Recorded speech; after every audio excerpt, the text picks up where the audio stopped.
Kita mengatakan hati-hati para jemaah supaya kita tidak jadi macam lembu, macam kerbau. Kita kena memikir.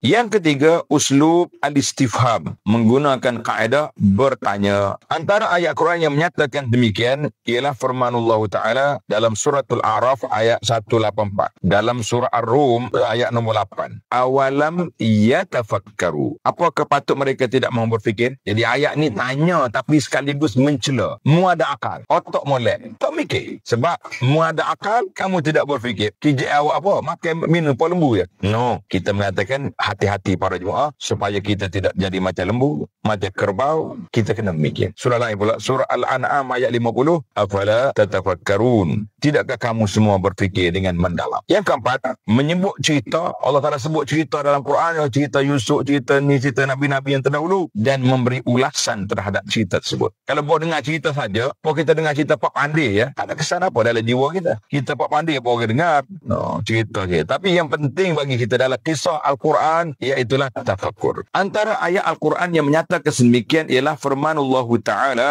surah Al-A'raf ayat 175 dan 176. Watlu alaihim naba'alladzi atainahu ayatina fansalakha minha fa'atba'ahu syaitanu fakana minal ghawin. Bacakanlah kepada mereka wahai Muhammad sallallahu alaihi wasallam kisah orang yang kami telah berikannya pengetahuan mengenai ayat-ayat kami. Kemudian dia melepaskan diri daripada mematuhinya, lalu syaitan telah menyusulinya dengan godaannya. Tengok, orang ni orang baik, tapi akhirnya tergoda dengan godaan syaitan. Na'udzubillah. Walau syi'na la rafa'nahu biha walakinnahu aqlada ila al-ardi wattaba'a hawa. Maka menjadilah dia daripada kalangan orang-orang yang benar-benar tersesat. Dan kalau kami kehendaki, nescaya kami telah tinggikan kedudukan dia dengan ayat-ayat itu. Namun dia telah berpaut pada dunia dan dia telah mengikuti hawa nafsunya. Orang alim, ada ilmu, moleklah mula-mula tu. Tapi bila boleh pangkat kedudukan, boleh tu, boleh ni, akhir kali dia sudah, dunia masuk dalam hati dia, dia jual agama. Allah buat bandingan yang cukup dahsyat. Tengok ayat 176. Famasaluhu kamathalil kalb